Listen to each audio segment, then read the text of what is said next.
Then into Sunday, we start to see this weather front gradually edging its way southeastwards across the country. That will bring a band of thicker cloud and some patchy outbreaks of mainly light rain and drizzle. A few brighter spells ahead of it, but clearer conditions following on behind and turning a little bit cooler than it has been, particularly across parts of Scotland. High pressure remains with us into next week, with further frost and fog, but becoming increasingly breezy.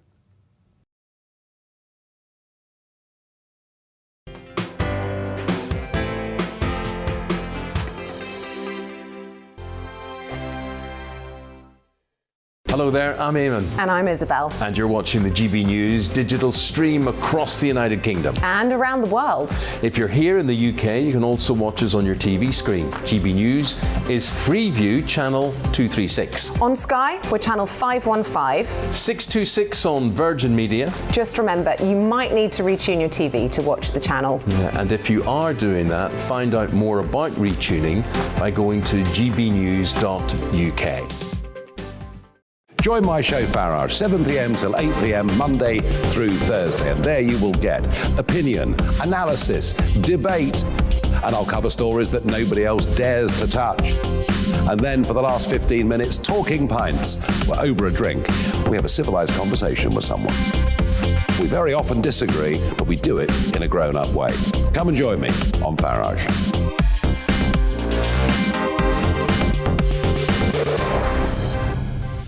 I'm Dan Wootton. Join me Monday to Thursday from 9 to 11 for the feistiest and most fun news debate on TV, where free speech reigns. I'll bring you a sharp take on the day's biggest stories, bombshell newsmaker interviews, and A-list guests.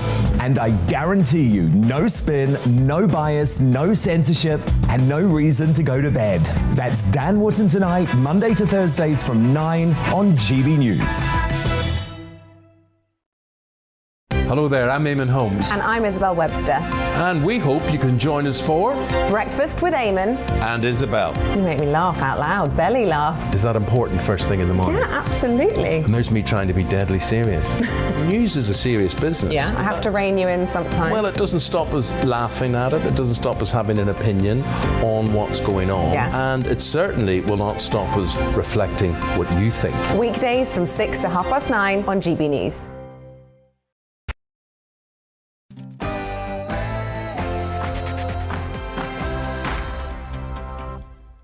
Very excited about tonight's show. We've got a big one for you. My Mark Meets guest is sporting legend Monty Panesar. We'll talk to him about what it takes to be a winner in 2022. The guy's got an incredible life story. You won't want to miss it. In the big question, if Boris Johnson survives, can he win the next election? I'll speak to 3 top Tories who know the guy intimately well. Plus, my all-star panel, another great British game show based around a news story of the day. Headliners with 2 top comedians after 11 looking at tomorrow's front pages.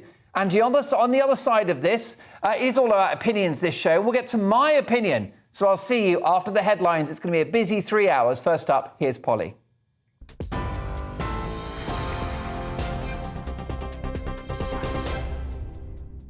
You with GB News, the top stories. The former Director General of the government's COVID task force, Kate Josephs, has apologised for holding leaving drinks in December 2020 when indoor socialising was banned.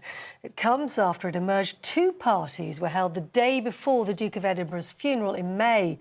Downing Street has apologised, saying it was deeply regrettable they took place at a time of national mourning. Restrictions meant the Queen had to sit alone for her husband's funeral the following day.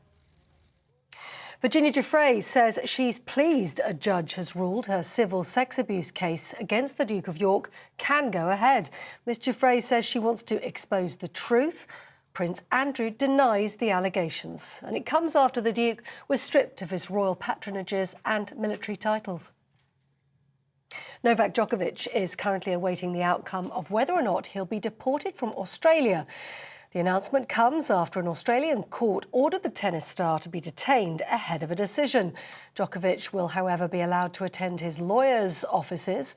It follows a government decision to revoke his visa for a second time, saying it was in the public interest. Here, GB News can confirm more than 550 migrants crossed the English Channel in small boats in the first 2 weeks of this year. 4 boats with around 100 migrants have been intercepted so far today. That comes as the French authorities investigate the death of one Sudanese man in his 20s who drowned after his small boat got into difficulties earlier today near Boulogne. Police in Ireland say they've made significant progress in the investigation of the murder of 23-year-old teacher Aisling Murphy. Thousands gathered at vigils across Ireland, including the Taoiseach Micheál Martin in Dublin, to remember Aisling. She was found dead on Wednesday after going for a run in Tullamore, County Offaly. Ireland's Deputy Premier Leo Varadkar says the country is in shock. It does cause us to think a little bit more about gender-based violence, and this is something that men and women alike need to combat together. And I think for men in particular, we need to make sure that we understand and that we teach our boys that violence against women is never justified. Leo Varadkar. And the first female officer to command the Army's #1 training regiment is taking over the job from her husband. 42-year-old Lieutenant Colonel Lindsay Kelly will be leading 165 members of the staff at the Army Training Centre in Pirbright in Surrey. She assumes command from husband Seamus, who plans to continue working in the regiment's headquarters. On DAB Plus radio, on TV and online, you're with GB News. Now, more from Mark Dolan and Tonight.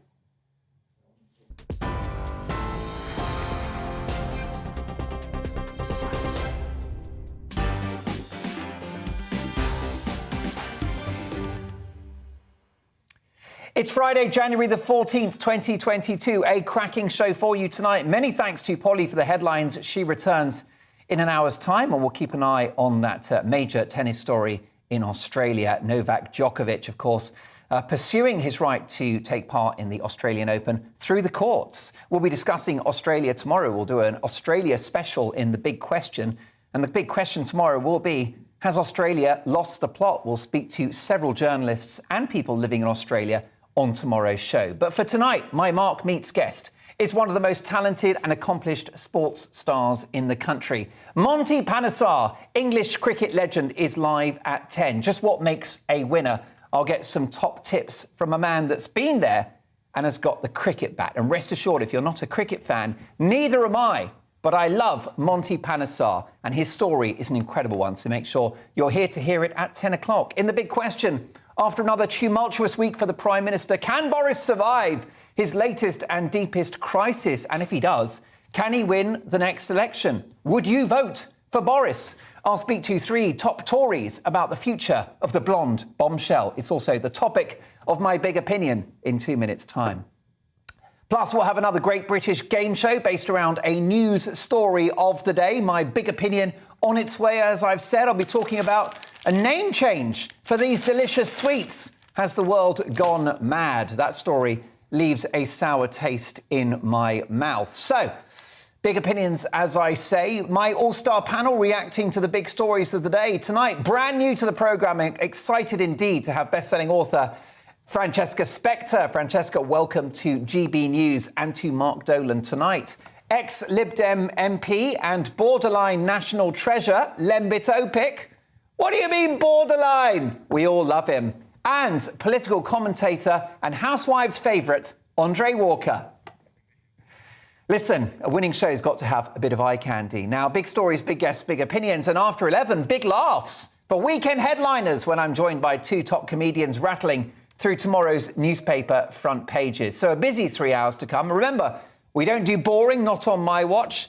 Tonight, by the way, is not classed as a work event, OK? It's a party. So bring your own booze and let's get to work.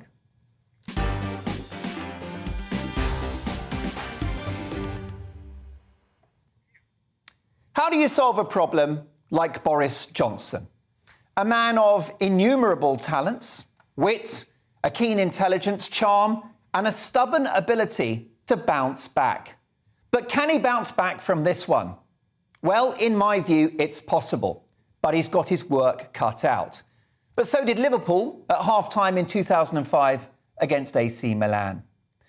Summarily dropped by the Scottish Tories, who won't even let the PM speak at their party conference, And subject to letters to the 1922 committee of Tory backbenchers from the likes of the highly respected Andrew Bridgen, you do have to wonder whether Boris's days are numbered.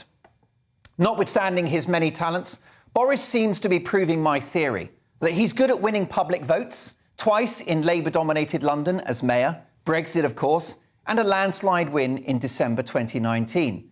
So winning he's good at, but he seems to struggle with that pesky bit in between, actually running the country.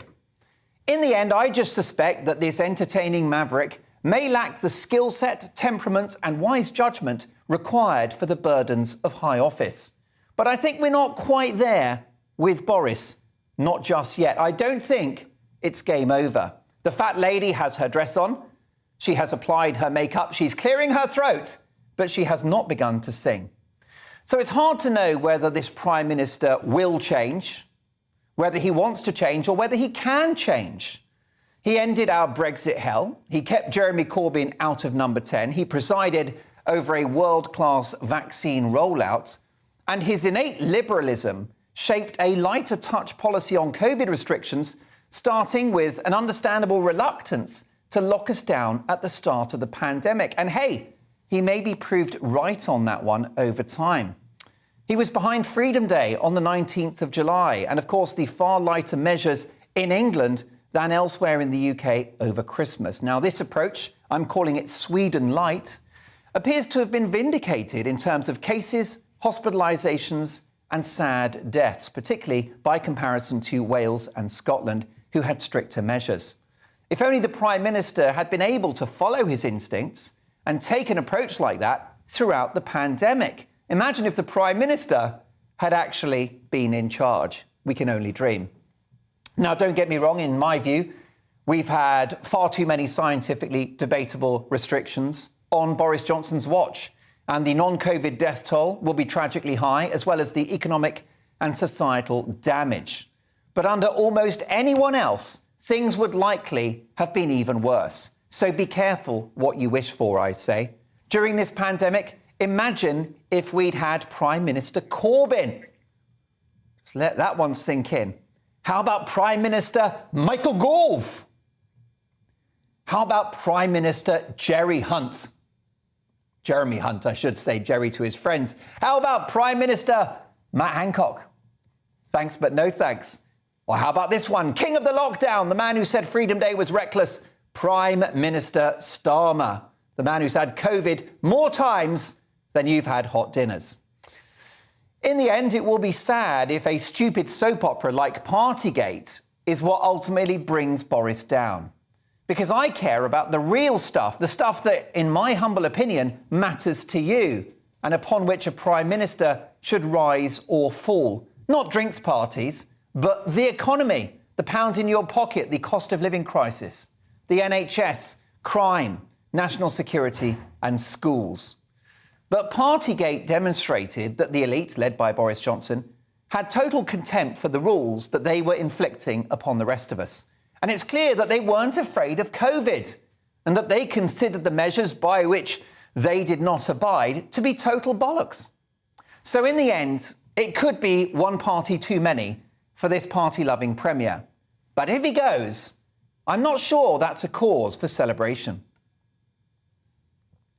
Being offended is now an industry. A campaigner has convinced Marks and Spencer's to rename their iconic soft jelly sweets, which for decades have been known as midget gems. Here they are. Fabulous things. I've grown up on them and have the fillings to prove it. Now, the term midget to describe someone with dwarfism is inaccurate and offensive to many. It's certainly not a word I would use, and it's widely accepted that you just don't use that term to describe someone with dwarfism. But where does this end? Isn't the word dwarfism offensive in itself? After all, the word dwarfism, or dwarf, connotes images of Snow White and the Seven Dwarfs. Grumpy, sneezy, sleepy. Perhaps there should be an eighth dwarf added to the list.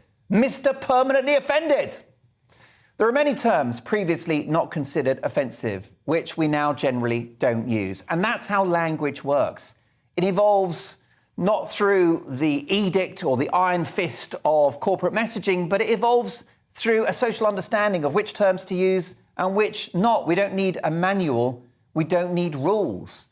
In the comedy drama series Minder, the lead character, Arthur Daly's wife, was known as Indoors. That's right. His wife was known as Indoors, right? Never seen on the show. Now, at that time, this was a harmless characterization of a put-upon and invisible wife. Indoors was a long-suffering spouse trapped in a holy matrimony with a professional con man and more or less chained to the kitchen sink. Indoors was a term that you could argue was basically social satire about what marriage was like at that time. Just as Les Dawson did so many mother-in-law jokes, largely because in the 60s and 70s, so many generations of families lived under one roof. Men lived with their mother-in-law, hence all of the jokes. But times change. Multi-generational households are less commonplace, and we don't really have mother-in-law jokes anymore. My own mother-in-law is beyond reproach, by the way. She's perfect. Plus, she might be watching this, so I better watch my back. But this is all about perspective and focusing on the important issues. There is now an obsession with micromanaging our language to fit a social and political agenda, whether it's Scottish civil servants being ordered to declare their gender pronouns in all emails, or a campaign to change the name of an iconic Scottish pub called the Black Bitch, which I hasten to add is named after a female dog. If your twisted worldview and overactive imagination can read into that racism, then perhaps that racism lies within you. Someone who sees racism in places where it is not contains within them the very seeds of intolerance of which they accuse others. Keeping the name Midget Gems for these fellas, that's not a hill to die on. If it upsets members of our fantastic dwarfism community, some of whom I've had the privilege of interviewing for my Channel 4 documentary series, then fair enough. If it's offensive, let's stop using the word. The challenges that this community face are unique, and I was humbled to make that show. But where this campaigner overplays her hand is to call the naming of jelly beans hate speech. Seriously, is the name of a bag of wine gums, which has been in circulation for decades, really hate speech? As with so many of these politically charged campaigns, it does a disservice to real hate speech and real intolerance. In recent years, we've seen a rewriting of our history, and now we are witnessing the rewriting of our very language. An attempt is being made by activists to literally decide the words we use and the words we don't use. Language, especially a great iconic one such as English, should grow, not shrink. And it's in the gift of generation after generation to decide which terms should enter the vernacular and which can slowly ebb away. But that is an organic and democratic process. To rig our language, to prescribe it, to start Tipexing out words from one day to another is the stuff of George Orwell's worst nightmare. Language matters because words shape thought. And to have good discourse and to be the most democratic and reflective society we can be, we need the widest possible choice of words at our disposal. Language should be like the internet. It's all out there. The good, the bad, and the indifferent. And yes, the ugly. And it's in the gift of every sovereign human being to select their chosen words. Because if you decide what words people use, you're actually shaping their thoughts. In the end, you're telling people what to think. You're bullying them and potentially brainwashing them. You could argue we've seen plenty of that in the pandemic.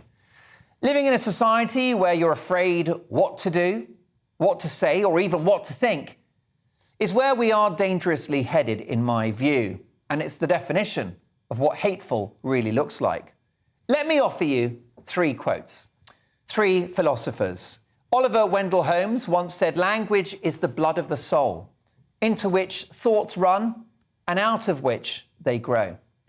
Rita Mae Brown said, "Language is the roadmap of a culture. It tells you where its people come from and where they're going."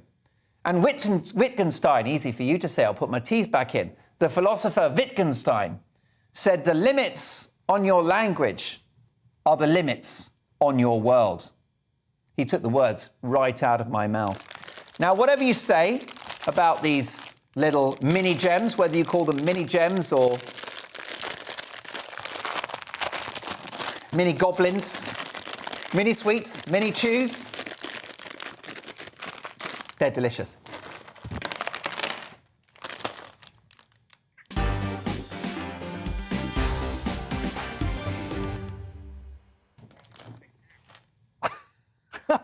My dentist won't be happy. Now, with me throughout the show, reacting to the big stories of the day, is my all-star panel. Tonight, brand new to Mark Dolan tonight, an author of a brilliant, brilliant book. It's called Alonement. It is Francesca Spector, former Liberal Democrat MP and GB News favourite, Lembit Opik, and the political commentator and all-round top man, Andre Walker. Great to have all three of you with me on the show. Can I start with you, Francesca? Do you think it's game over for Boris Johnson?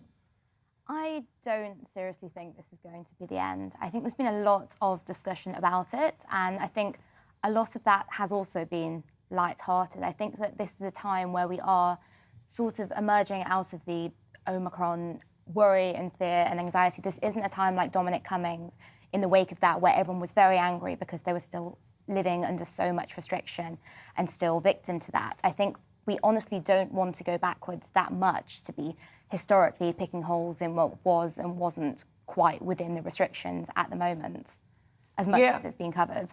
Well, that's, I think, a really interesting answer, isn't it, Andre? I mean, the Prime Minister, we know, has libertarian instincts. They haven't come to the fore in the pandemic, but then again, he's been under colossal pressure from the media to lock down, Sage, of course, who are advising him, and the opposition. So do you think that in the end he might just cling on?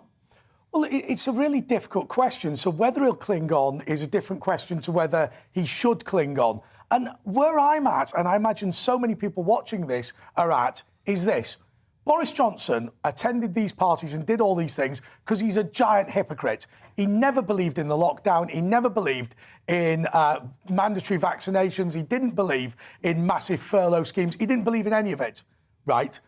And he shouldn't, as the Prime Minister, he shouldn't have made laws that he then didn't believe in and was a hypocrite over.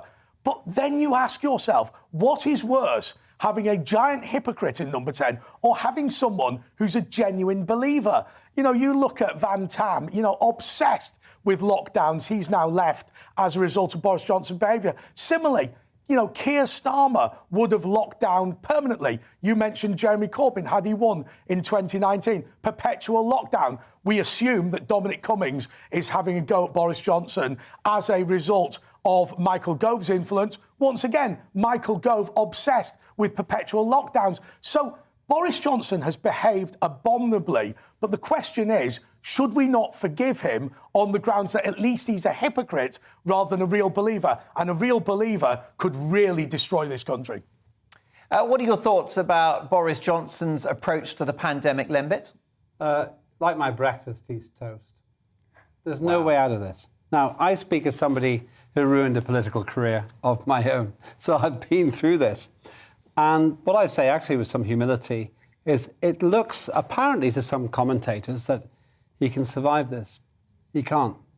And here's why.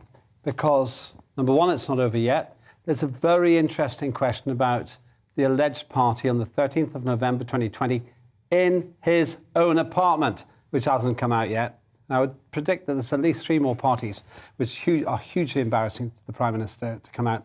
But the second point is, it's the personal story. Boris Johnson was giving us, in my view, immensely impressive speeches in 2020, telling us that we were in a national crisis. He looked like a great statesman, but now we know that he didn't take it seriously. And both my colleagues here have made that point. And fundamentally, what really upsets people is the fact that they didn't find it possible to grieve for the death of their own parents when they died of COVID, but Boris's friends were having a party. Now, you might say Boris has only been to one party, which he didn't recognise was a party, because not everyone was wearing a tie, and not everybody was drinking, I suppose. But the bottom line here is he can't be taken seriously like that. One last thing, Mark. What does Boris think? I think we can tell. We haven't seen him since Wednesday. He's apparently locked down. Suddenly, he takes the lockdown seriously. Self-imposed isolation. So sorry, but as Lembit will know, having been a front bencher in his own political party, look, at the end of the day, it's not for politicians to find a mealy-mouthed way to get around the rules, particularly if you're the people that made the rules. I think the critical thing is that sad picture, and I don't say this as an insult to the person. The Queen looked pathetic, sat on her own at her husband's funeral, and the idea that the people who made that law and forced that rule were partying the night before, even if it qualifies as being legal, I think is disgraceful. I think you're using very wrong language. I think the Queen looked very honest and with the people. And the great hypocrisy here is, while the Queen grieved on her own, Boris's friends were partying. That's where he can't recover. And it's only going to take one more strike and they'll be out. Timetable, I'll even give you this here, live on GB News. I'd say that he can't survive after the May local elections because the Tories are going to get a drubbing. Whether he can even get that far is very questionable. It's just one more party, one more ridiculous attempt at defending this, and I just don't think he can make it through. Well, I think that video that we've just shown our audience, if you're listening on the radio, let me tell you what this video looks like. And it's essentially an internet meme. And it is that tragic footage of the Queen actually mourning the sad passing of her husband. And you'll see some animated figures of Boris Johnson, Carrie Johnson and others, Jacob Rees-Mogg, essentially mocking her and having a party around her. We're not quite sure who came up with that. We thought long and hard about editorially whether we should run that image, but it's gone viral on the internet, and I guess it is a view that's had by the person that created it, and lots of people think it makes a valid point. Look, we've only got a few seconds to go, but Francesca, a far more hard-hitting question, because we'll get back to Boris in a minute with three former Tories, two Tory MPs and the editor of Conservative Home who know Boris well. But mini gems, midget gems, what are your thoughts about the renaming of this snack? Look, it's progressive. I think it's one of those things, in its time, it wasn't looked into enough, and now we know it's an offensive term. It's a term that was associated with Victorian circuses. Now that we know, why not move forward? Plenty of confectionery have changed their name. We've had Marathon changed to Snickers without much issue. They're still the same sweets. Why not? Because it's not a reference to a short person, it's a reference to a sweet. Because we should own our language. One of the quotes you used in your monologue, Mark, sums it up to me. The whole debate about gay, queer, about sexual identity, it was about reclaiming words.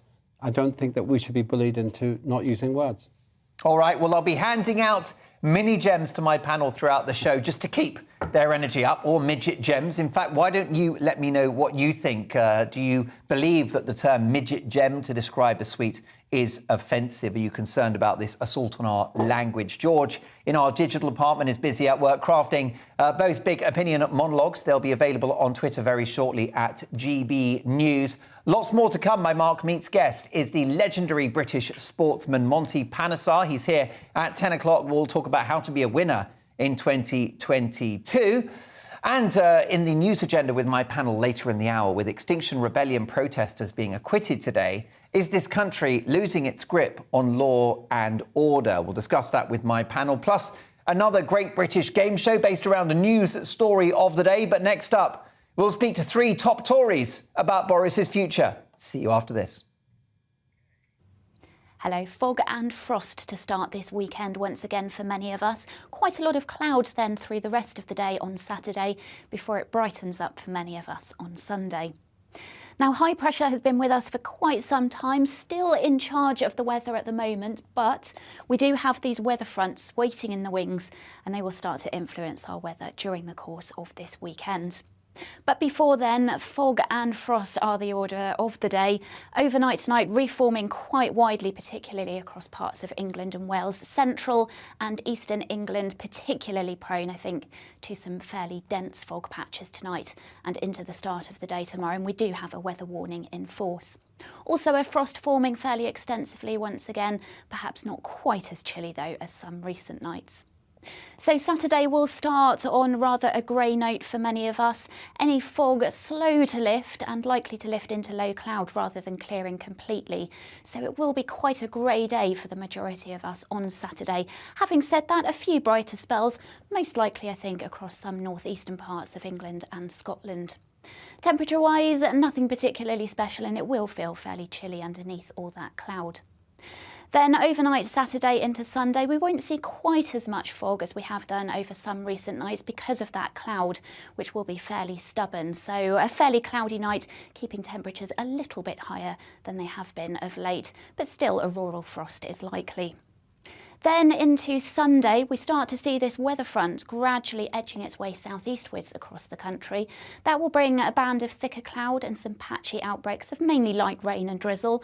A few brighter spells ahead of it, but clearer conditions following on behind and turning a little bit cooler than it has been, particularly across parts of Scotland. High pressure remains with us into next week, with further frost and fog, but becoming increasingly breezy.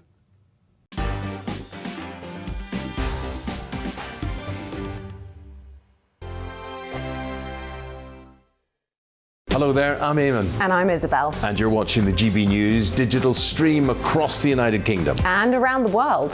If you're here in the UK, you can also watch us on your TV screen. GB News is Freeview channel 236. On Sky, we're channel 515. 626 on Virgin Media. Just remember, you might need to retune your TV to watch the channel. Yeah, and if you are doing that, find out more about retuning by going to gbnews.uk. Join my show Farrar, 7 p.m. till 8 p.m. Monday through Thursday. And there you will get opinion, analysis, debate, and I'll cover stories that nobody else dares to touch. And then for the last 15 minutes, talking pints. We're over a drink. We have a civilized conversation with someone. We very often disagree, but we do it in a grown-up way. Come and join me on Farage.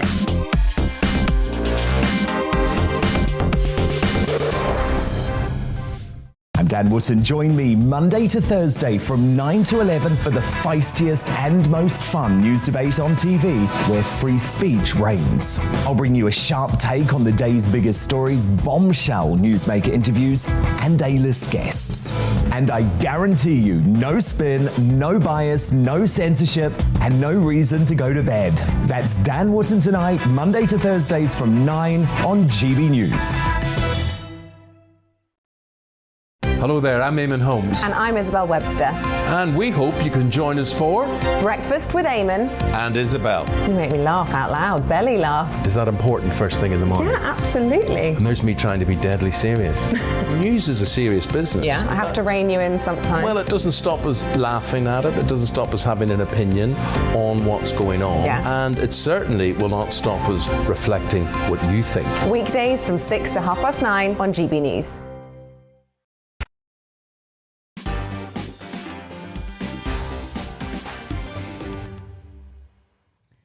So many emails in response to my big opinion at the start of the show. Midget gems have been renamed as mini gems by Marks and Spencer's. Here is a bag. This is the latest incarnation. And Andrew says, Mark, I collect miners' safety lamps. I have an Evan Thomas Williams midget and a John Davis dwarf. These are worth a lot of money. I doubt I'll be grinding the names off them anytime soon. Same as I doubt the MG Midget Owners Club will be renaming their cars. Of course, MG do have an iconic model called a Midget. So you raise a fair point on that one. Meanwhile, let's have a look. Alan says, Mark, what absolute tosh. Midget gems are great. Offensive? What's offensive? Are these woke Egypts spouting off again? It's disgusting. I'm sick of the bunch of them, says Alan, not pulling his punches tonight. On the subject of Boris Johnson, which was my other big opinion, I think that Boris is down but not out. Jim draws attention to a story linking Keir Starmer to breaking the rules at a drinks party during lockdown. I've had a couple of emails about that one. And back to the midget gems, we certainly ruffled feathers with that story. Good evening, Mark, says Gordon. Midget gems renaming. What a woke mess. Utterly ridiculous. Have a great show. Well, if you're on board, Gordon, I certainly will. I'll get back to more of your emails shortly. mark@gbnews.uk. But next, can Boris Johnson defy the odds and win the next general election for the Conservatives? I'm delighted to welcome to discuss this Conservative MP Barry Legg, former Conservative and UKIP MP Douglas Carswell, and editor of Conservative Home, Mark Wallace. Gentlemen, welcome to the show. Good evening. Let me start, if I can, with you, Douglas. Do you think Boris is down but not out? He's clearly down. I would be surprised, perhaps pleasantly surprised, if he led the Conservatives into the next general election. I'm not sure he would necessarily go immediately, but I would be surprised if he led them into the next election. And I think this goes well beyond who was at what party. I think the really significant thing is that, a year or two ago, most of Boris's core supporters would have given him the benefit of the doubt. For reasons that are completely unrelated to what happened at what party in Downing Street. A certain number of core Boris Johnson supporters at the last election are no longer willing to support him. I think this has a lot to do with much of his administration behaving as though it's New Labour, as though it's Gordon Brown, as though it's Continuity Cameron. And I think that is what is ultimately going to count against him. Unless he can shift direction, cut taxes, rein back the state, unless he can be anti the political elite. It seems sometimes as though the political elite has actually triumphed under Boris Johnson. He was supposed to be an insurgent force, and he's ended up actually reinforcing the blob. Unless he can do something about that, then I suspect it's probably game over. Barry Legg, you are the chairman of the Bruges Group, which celebrates the legacy and political philosophy of Margaret Thatcher, and you are a former Conservative MP. If you were in the Commons now, would you be submitting a letter to Sir Graham Brady at the 1922 committee calling for the Prime Minister's resignation? Well, we may have come an awful way from Margaret Thatcher and Thatcherism and sound economic policies. But I think this would be the wrong time to try and get rid of Boris Johnson as leader of the Conservative Party and Prime Minister. We're coming up to a crucial 4 months or so. Douglas has mentioned these local elections, and I think you have as well, which are going to be very important. And Boris has got quite a big intro to sort out in the next 4 months. In April, people are going to be faced with tax increases. His Chancellor, Rishi Sunak, has raised national insurance contributions, and now somebody on $25,000 a year is going to be facing a marginal tax rate of 33%. That's far too high. And when people see their pay packets reduced in April, they're going to be very upset. So number one priority for Boris is to get those tax rates down and get them down in short order.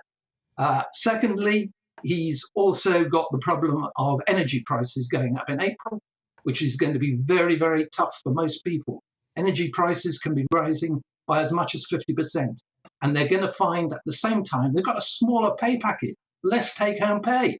So he's got to get those energy prices down.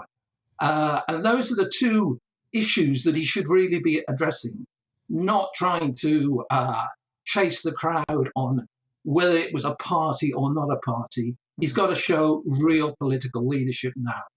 And if he does that, he's got a chance of getting through those local elections. Otherwise, it could be bye-bye Boris. Well, I agree with you. I mean, I think it was a diabolical misjudgment and an insult to the British people to have those parties, but I still see it ultimately as something of a soap opera, and I think that prime ministers should rise and fall based upon important issues that you've both mentioned, the economy and, of course, wider issues like the health service, the safety of our streets, national security and education. But Mark Wallace, you are the editor of the online Tory Bible, the news website Conservative Home. What's the word on the street about Boris?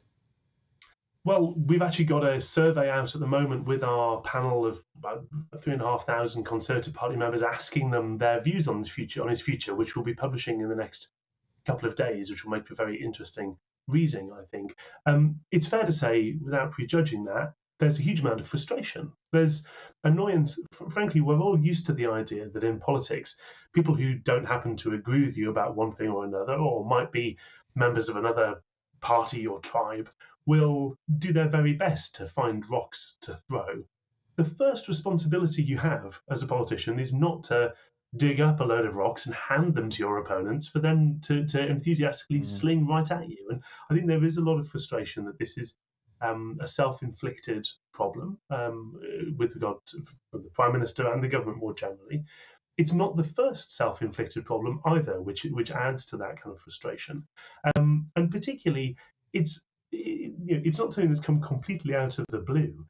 Fairness is one of the most fundamental motivating emotions for the British voter. The idea, exactly as Douglas said earlier, of there being an elite or an out of touch gaggle in Westminster who feel that it's one rule for you and one rule for me. And if you're particularly in the role of setting such stringent rules as we've seen during a pandemic, something that those restrictions that you mentioned earlier that applied so heartbreakingly to everyone from the Queen to the rest of us, you have to be whiter than white in that situation. I think Barry's absolutely right when he says there are these huge issues on cost of living, the huge questions about what this government's actually going to do with its majority. There are millions of young people crying out for homes to live in, etc. But this kind of row also affects the government's capacity to do that because it strikes at the Prime Minister's authority. And when the Prime Minister's spokesman today apparently wasn't willing to say whether this was the end of revelations about parties or not, when members of Parliament hear things like that, it doesn't exactly inspire them to stick their necks out for Downing Street. Although, Mark Wallace, you will agree that just a cursory glance at Boris Johnson's CV will suggest that you underestimate this man at your peril. Oh, yes. I mean, the fact is that he's got, people often say 9 lives. We're in the unusual situation with Boris that nobody knows quite how many lives he's got, and nobody's managed to really accurately keep a tally of how many he's used up so far. So, yeah, I think, as your panel was saying earlier, I think it's a rare occasion of me agreeing with Lembit Opik. The local elections are going to be extremely important in this process. I was chatting to an MP a couple of days ago who said, basically a lot of people in the Parliamentary Conservative Party are feeling pretty hacked off. They want to keep their heads down and see quite how bad a mullering they get come local election day. That, I should say, for a lot of our readers is a pretty annoying attitude because it means a lot of them getting Labour councillors and Lib Dem councillors, which they do not want. Douglas, I'll come back to you in a moment. Barry Legg, is there a natural heir apparent to this role of Prime Minister that would satisfy the Thatcherite Bruges group? I don't think there's any candidate waiting in the wings that has yet got sufficient credibility. Rishi Sunak, the Chancellor, is responsible for these quite significant increases that we're going to have coming through in taxation. And they're going to cause very significant political problems. So I think he's not yet proven as someone of the calibre to be Prime Minister. There's been a lot of talk about Liz Truss, the Foreign Secretary. Well, I don't think people know a lot about Liz, and she hasn't had to handle many real political problems. James Callaghan, who was Prime Minister for several years, he held the main offices of state. He was Chancellor, he was Home Secretary, he was Foreign Secretary, and he was Prime Minister. And he said that being Foreign Secretary was a bit of a dog.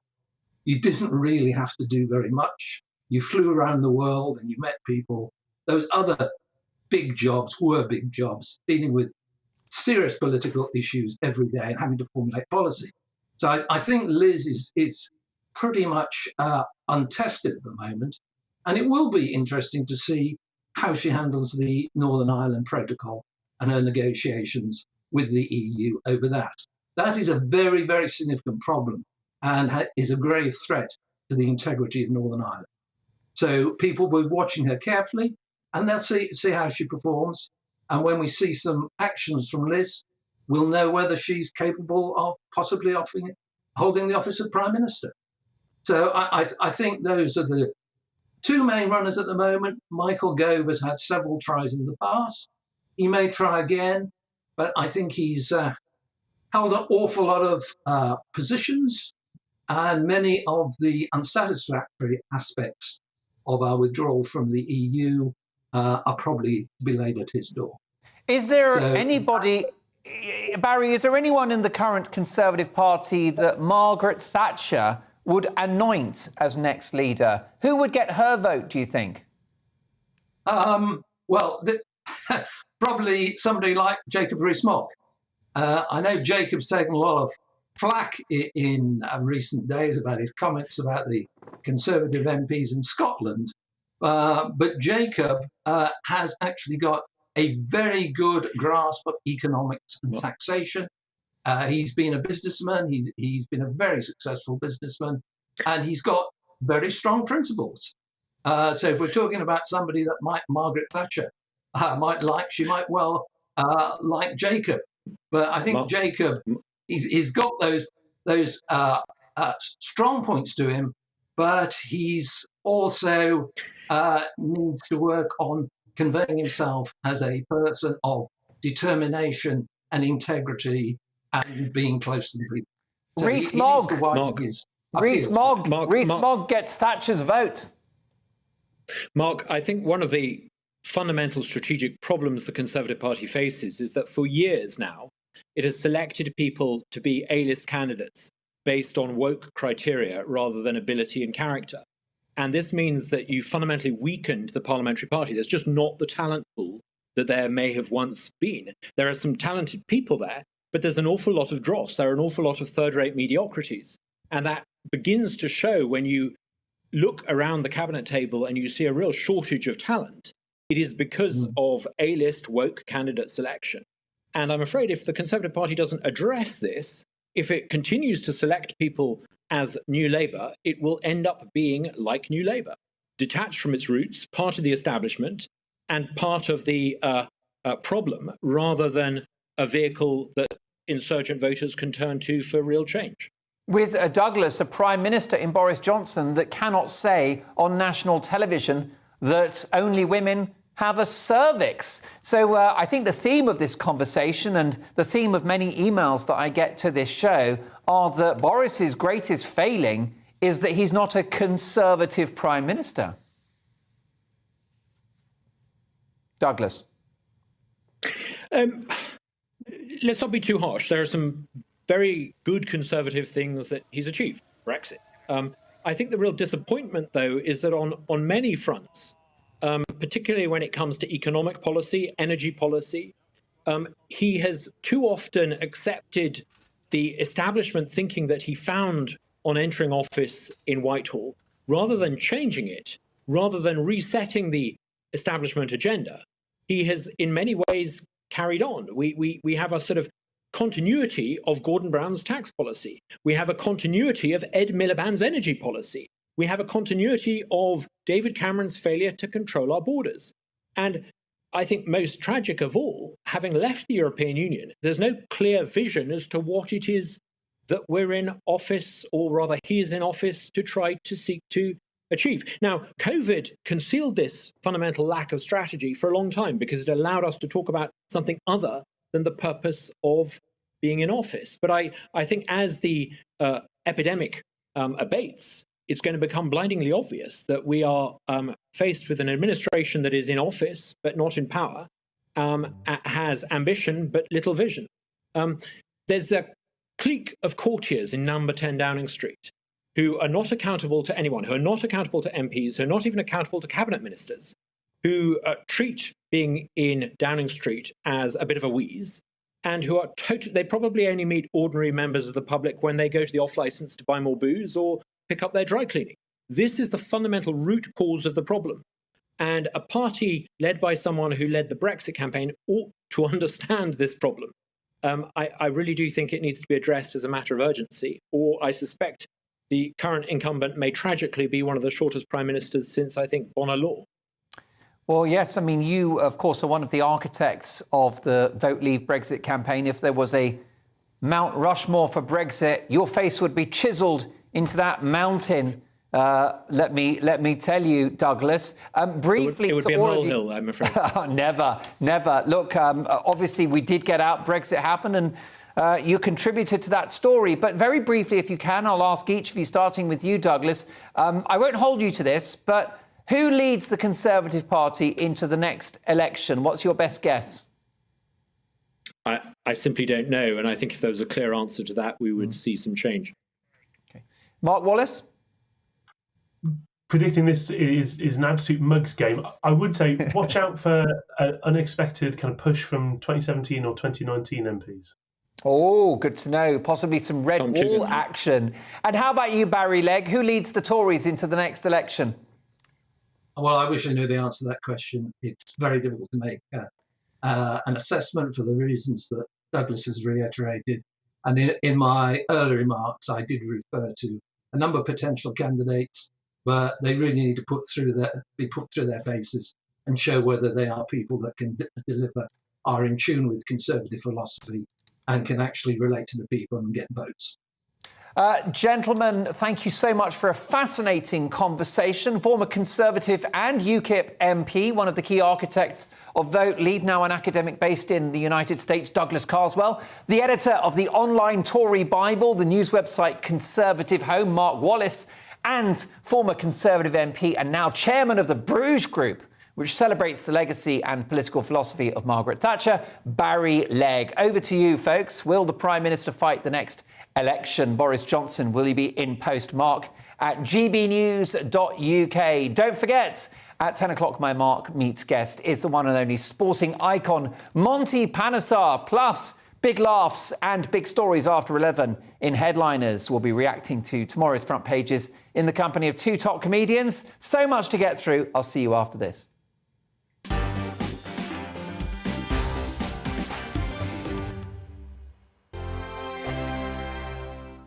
Hello there, I'm Eamon. And I'm Isabel. And you're watching the GB News digital stream across the United Kingdom. And around the world. If you're here in the UK, you can also watch us on your TV screen. GB News is Freeview channel 236. On Sky, we're channel 515. 626 on Virgin Media. Just remember, you might need to retune your TV to watch the channel. Yeah, and if you are doing that, find out more about retuning by going to gbnews.uk. Join my show Farage, 7 p.m. till 8 p.m. Monday through Thursday. And there you will get opinion, analysis, debate, and I'll cover stories that nobody else dares to touch. And then for the last 15 minutes, talking pints. We're over a drink. We have a civilized conversation with someone. We very often disagree, but we do it in a grown-up way. Come and join me on Farage.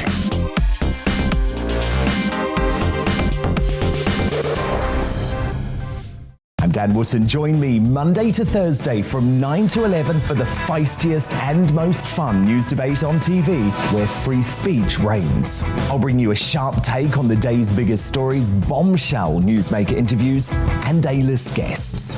And I guarantee you, no spin, no bias, no censorship, and no reason to go to bed.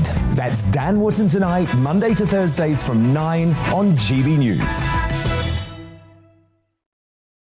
Hello there, I'm Eamon Holmes. And I'm Isabel Webster. And we hope you can join us for Breakfast with Eamon. And Isabel. You make me laugh out loud, belly laugh. Is that important first thing in the morning? Yeah, absolutely. And there's me trying to be deadly serious.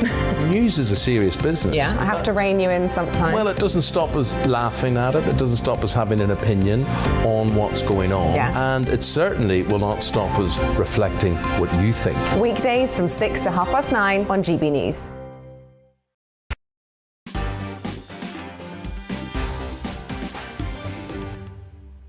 2 days. Well, look at this. Nick has emailed the programme. Dear Mark, we've all developed a collective short memory when talking about the end of Boris Johnson and names going to the 1922 committee because of office parties. Look what Theresa May was doing when letters started going into the 22. Completely undermining Brexit. Responsible for the Chequers agreement. Responsible for the terrible withdrawal agreement. Boris office parties are completely irrelevant in comparison. Best regards, Nick. Well, Nick, thank you so much for adding your voice to the debate. Keep them coming. Mark at gbnews.uk. So many emails on so many of the topics from tonight's show. I'll get to them when I can. But it's time now to look at the big stories of the day with our amazing panel. The author of Times Book of the Year, Alonement, which celebrates time by yourself, Francesca Spector. Former Lib Dem MP, Lembit Opik, and political commentator Andre Walker. Now, today an MP has called for a jury system review as 3 Extinction Rebellion protesters have been allowed to walk free following a railway blocking stunt. Easy for you to say. Now, the activists caused havoc back in October 2019 on a rush hour train travelling from Lewisham to Bank when 2 climbed onto its roof and another superglued his hand to the side of a carriage. However, the protesters argued that the Christian faith and fears for their grandchildren were justifications for their actions and was subsequently cleared after a judge told the jury it's their human right to protest. Well, the Conservative MP Brendan Clark-Smith, possibly a leadership hopeful in the future, who knows, said to the Mail Online that whilst I would always defend the jury system, it clearly needs a review. And this outrageous decision has given the green light to people looking to commit all manner of appalling crimes in the name of religion to justify their extreme ideologies. He also referred to the case 9 days ago when the so-called Colston Four, who famously toppled the Bristol monument to Edward Colston, were also acquitted. And of course, don't forget a stone, statue, I suppose, of a particular BBC figure was also attacked this week. So, panel, is Brendan Clark-Smith right that our judicial system is failing? I mean, what do we think about this idea? Have we lost law and order, Francesca? I think that the problem with this particular case is that we're invoking a lot of things which aren't really the law. We're looking at, the Christian religion, the existential threat of climate crisis, and also, future generations, and all incredibly important things, but none which actually fit within the things that inform our law and order system. So it kind of falls outside of that, and to the verdict they've been let off, and the slippery slope that I suppose we've created by giving that concession is more concerning because it doesn't seem to fall. Well, it's the idea, isn't it? I mean, look, these guys have been acquitted, and that is the jury verdict. So, end of discussion in regard to that case. But I just wonder whether we're in a culture now where essentially you can break the law, destroy property, affect people's lives by blocking trains, as long as you've got right on your side. Well, I suppose it's what is the popular news agenda of the time, and it's almost a trial by Twitter at the moment. Yes. I think, that kind of case. Yeah, I mean, these guys claim to have God on their side. As you say, maybe they've got social media on their side, an even more powerful force. Them bits. Right, well, I've got a very strong faith. Maybe one day I'll have grandchildren. And I don't believe there's a climate crisis. I think Extinction Rebellion is wrecking the future for my grandchildren. I think everybody who advocates the climate crisis needs to be stopped. So why don't I go and start doing the same thing to, let's say, the Greenpeace headquarters, and say, my faith and my interest in my grandchildren justifies this. Do you know what? By this ruling, I should be acquitted. I'll tell you what it's called. It's called anarchy. We're getting to a stage now where you don't actually have to have a debate like we can have here in your studio. You just glue yourself to something, you cause disruption, and that's all you have to do to defend it, your faith and your grandchildren. Here's the biggest irony. These people were actually holding individuals up who were using an environmentally friendly form of transport. So you don't even actually have to do it logically. I'm really worried about where we're heading as a society now. The woke culture seems to have invaded our legal system.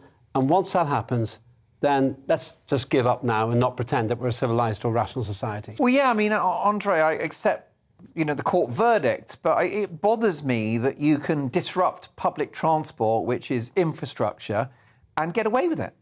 Yeah, well, look, the most important thing, we as British people believe in the right to protest. So let me tell you, when I worked in the House of Commons, what happened, we used to have on Parliament Square, people would turn up and protest for a day. We even had a queuing system for you to go into the House of Commons, green card MPs like Lembit, and they would turn up and speak to their constituents. Then Brian Hoare came along, this bloke who decided that he was going to move into Parliament Square. He was going to be permanently there. At one point, you couldn't protest in Parliament Square because there's all these tents up from all these people who've now moved in. That's not a protest. Standing with a megaphone telling people they can't go into a butcher's because they're evil murderers is not a protest. It's disruption. And we are confusing the two things. And I think, I mean, I was personally very sad. I don't know what Lembit felt about it when Tony Blair passed the laws where effectively you banned protest around Parliament Square in order to stop. Oh, did you? I voted against it. And rightly so. I supported Brian Hoare's right to be there, even though he messed it up for everybody else. But they used him as an excuse. This is the issue. They used him as an excuse to say, we've got to become draconian. But you will, and I don't want it to just be me and Lembit talking, but you will remember the great days where people would turn up on Parliament Square, they would do their protest, then they'd come and shout at you and have a go in Central Lobby. I don't know if the viewers have been there, but it's an extremely exciting day on the day of a protest in the middle of Parliament with people arguing and debating and all that sort of thing. But now what's happened is It's not a protest, it's disruption and it's violence. And I think it's really disgusting. And I have to say to you, the other big thing that really worries me, one rule for one and another rule for somebody else. We have lived in a system in this country where one rule applies to everybody. And the idea that a judge is going to turn around and say, because you're a Christian, or because you're an atheist, or because you believe in vaccines, or you're anti-vax, or because of whatever it is, you get a different set of laws, different set of rules, a different set of justice to other people. That is a disgrace. Well, some disagreement in my panel. It's all about opinions on this show. What's yours? I like this from Lorraine. Not much point in having laws if they're not enforced. This will trickle down through society and result in escalating criminal behaviour based on personal opinions. Might as well kiss goodbye to law and order. So much more to come. Don't forget that the brilliant Monty Panesar is next in Mark Meets.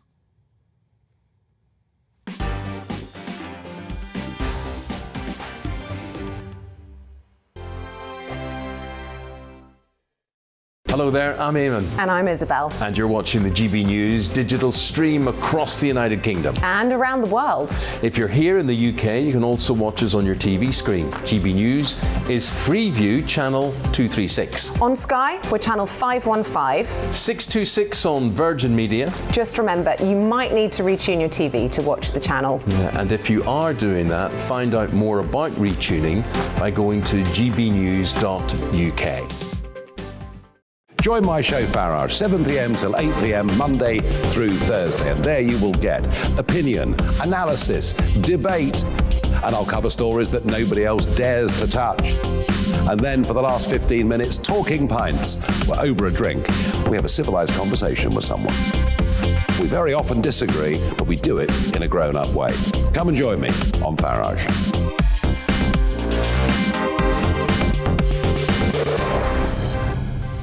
I'm Dan Wootton. Join me Monday to Thursday from 9 to 11 for the feistiest and most fun news debate on TV, where free speech reigns. I'll bring you a sharp take on the day's biggest stories, bombshell newsmaker interviews, and A-list guests. And I guarantee you, no spin, no bias, no censorship, and no reason to go to bed. That's Dan Wootton tonight, Monday to Thursdays from 9 on GB News. Hello there, I'm Eamon Holmes. And I'm Isabel Webster. And we hope you can join us for Breakfast with Eamon and Isabel. You make me laugh out loud, belly laugh. Is that important first thing in the morning? Yeah, absolutely. And there's me trying to be deadly serious. News is a serious business. Yeah, I have to rein you in sometimes. Well, it doesn't stop us laughing at it. It doesn't stop us having an opinion on what's going on. Yeah. And it certainly will not stop us reflecting what you think. Weekdays from 6 to 9:30 on GB News.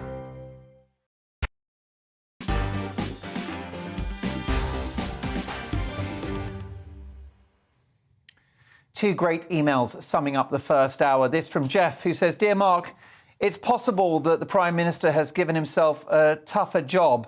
But if he learns, and if we can navigate through the following, COVID, wokeness and energy, he can hold his head high and then tackle debt, China levelling up the economy, well, then it can be done. But it needs to be done, and there's no one you can really say is an obvious alternative to replace him, which is quite an issue."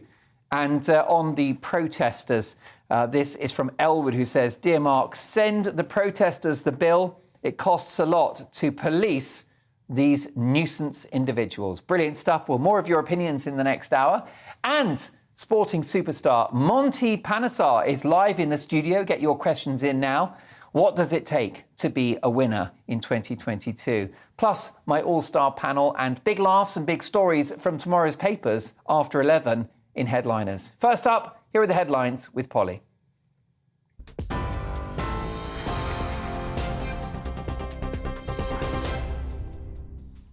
You're with GB News, the top stories. The former Director General of the government's COVID task force, Kate Josephs, has apologised for holding a leaving drinks do in December 2020 when indoor socialising was banned.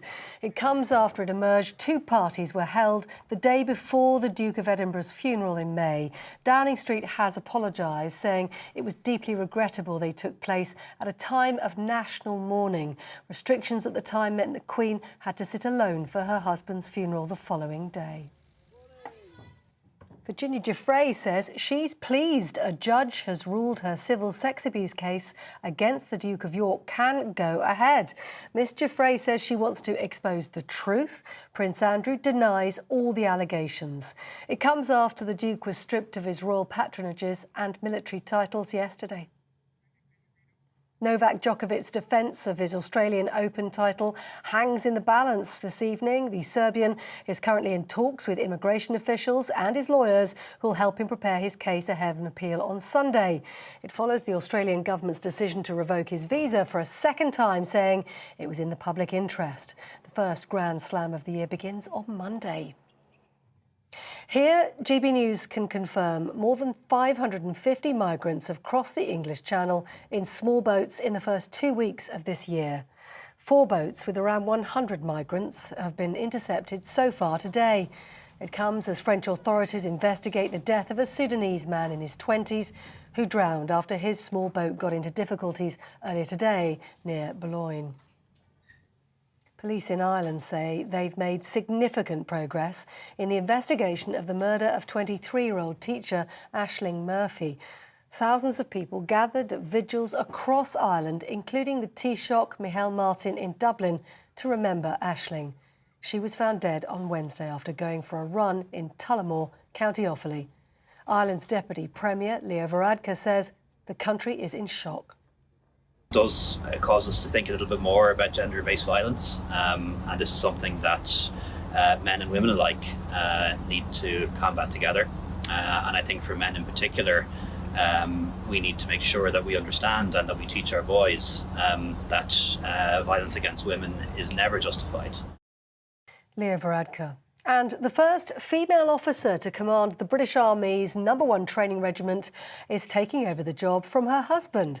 42-year-old Lieutenant Colonel Lindsay Kelly will be leading 155 members at the Army Training Centre in Pirbright in Surrey. She assumes command from her husband, Seamus, who plans to continue working in the regiment's headquarters as well. Good luck to them both. On DAB+, on your radio, on TV and online, you're with GB News. Now more from Mark Dolan and Tonight.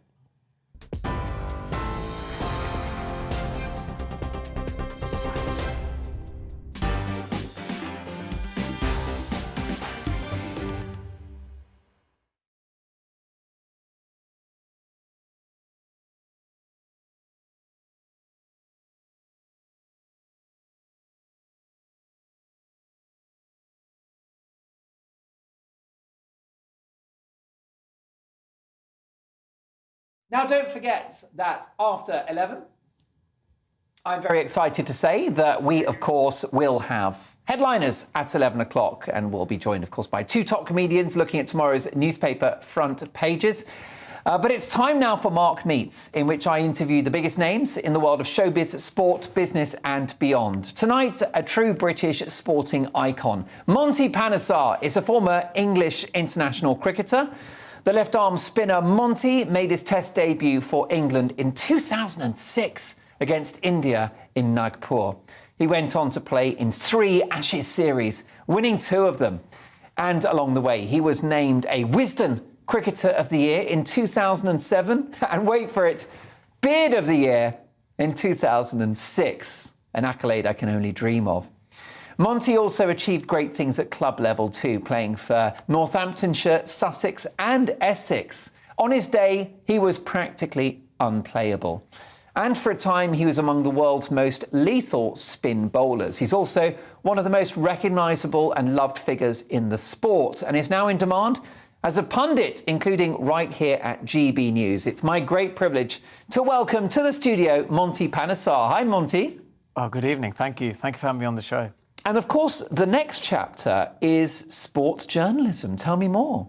Yeah, I think that's the next, phase of my career, to enter the media journalism career, broadcasting. And I've obviously, graduated from St Mary's, University. And part of my project, the podcast that I did was called Monty Meets. And then Brilliant. your show code is Yes, I apologise. So we got something in common. I hope we haven't nicked your title. Oh, absolutely It'll be a big not. trouble now. It's obviously a thrill to spend the next stage of your career writing about and analysing the sport that you played so well. Yeah, look, I love writing. I love, talking about it on TV. I've done radio presenting as well. So, this is obviously, the next stage. And I'm just dipping my toe, someone like yourself who's been in the industry for over 20 years. So I'm sure, you can probably give me a few tips on the do's and the don'ts, in journalism and, and in what direction. Journalism is changed now, isn't it? It's in the digital age. So, it'd be interesting to know, more about that. Well, the best thing you can do is make sure you've switched your microphone on after you've been to the loo. That would be my top tip. And look, here's the thing. I mean, is there a particular skill to broadcasting on the subject of sport and sport punditry? I mean, what do you think you'll bring to that party? Well, I think I can give more inside, knowledge about the dressing room atmosphere and also what the players will be going through when they're performing well or when they're struggling. Like, of my experiences when I played for England. And I think, people and fans of cricket would want to know more about that and general sport as well. It's also, trying to talk about cricket and other sports, which is interesting, for me. So, that sort of personal kind of experience that I've had in the game, hopefully, will give a different sort of, edge when it comes to my... Have you ever been frustrated by how other sports journalists have written about you? Well, there was obviously one moment, when Shane Warne said, I've bowled once but 33 times. And obviously, the media in this country just went on the variation. There was always assessing me, can I bowl it slower, can I not, do I have an arm ball? And even some of my friends who don't know much about cricket, even they were asking me about, variation. So it kind of got quite a big theme for it. But I think at that time, I remember... when things were going really well for me, I would read every article and, feel great. But then when things are not going so well, you would read about that as well. And that's when you're young and you learn from that. So, I was lucky to have a mentor in my life as well, who unfortunately, is not with me, with us. But he was like my sort of, my guardian angel or my blanket that helped me, to get to the top. Yes, tell us about your mentor and why did he play such a pivotal role? Yeah, look, his focus was that he would say to me, look, I just want you to play for England. That's what I want you to do. I want you to get to the top. Every game is all about performance. We're going to just talk about performance. We're not going to talk about anything else. We're not going to get sidetracked. We want to get to the top. So he would say to me, like a Duracell battery, if you take 5 wickets, how many games can you keep doing it continuously? What is your lasting power? Are you just good for one game? Can you keep going? Because the more you keep going, then the sooner you get noticed, by the selectors, by the media, and you get into that England side. And I remember, when I came back from university, on my final year, I played 8 games. I took, I think, 51 wickets in 8 games.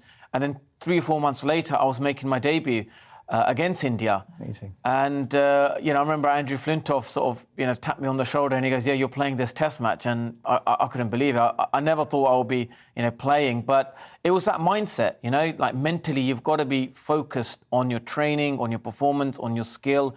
And that's it. If you want to get to the top and become an elite sportsman. Did it come at the price of anything else?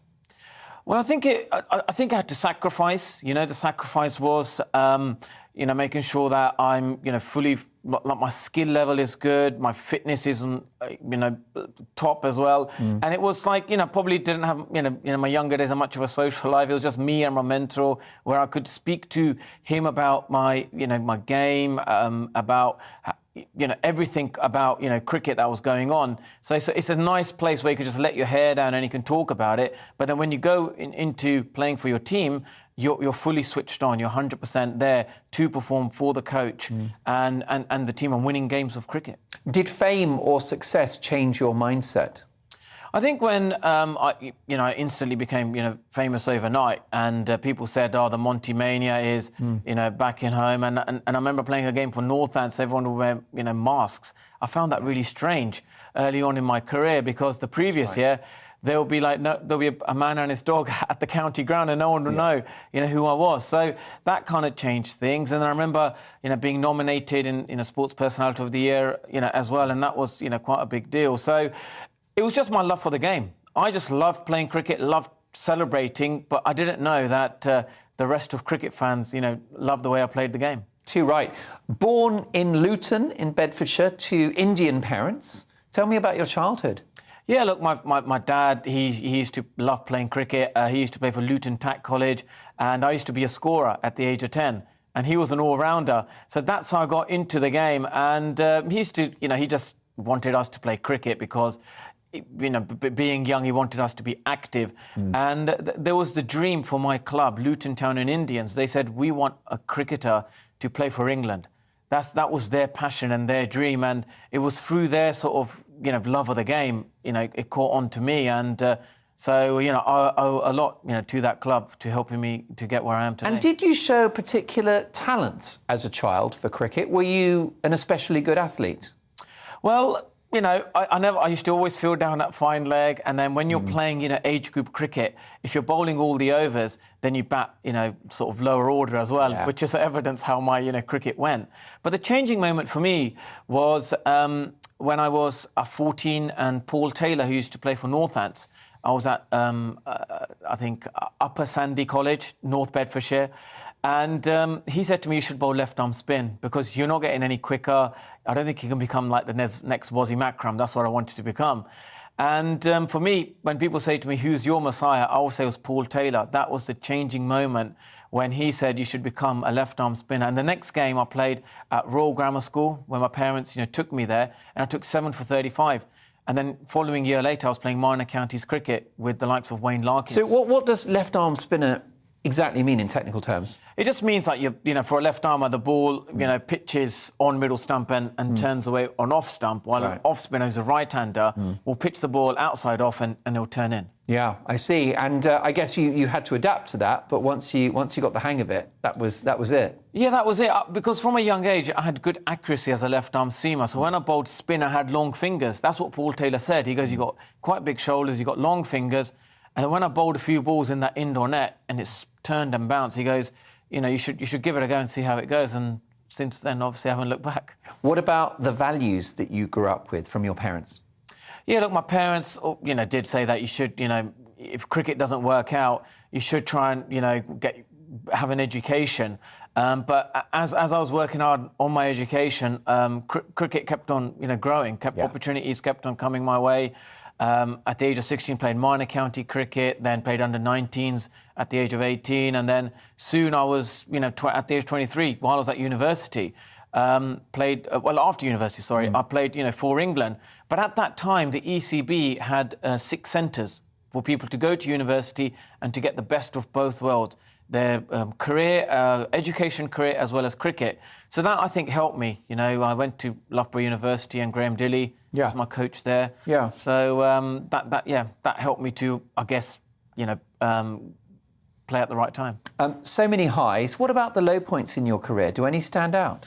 Well, I think there was a moment where, in cricket, people thought I was, kind of gone off the rails. I fell, I think, out of love, with cricket.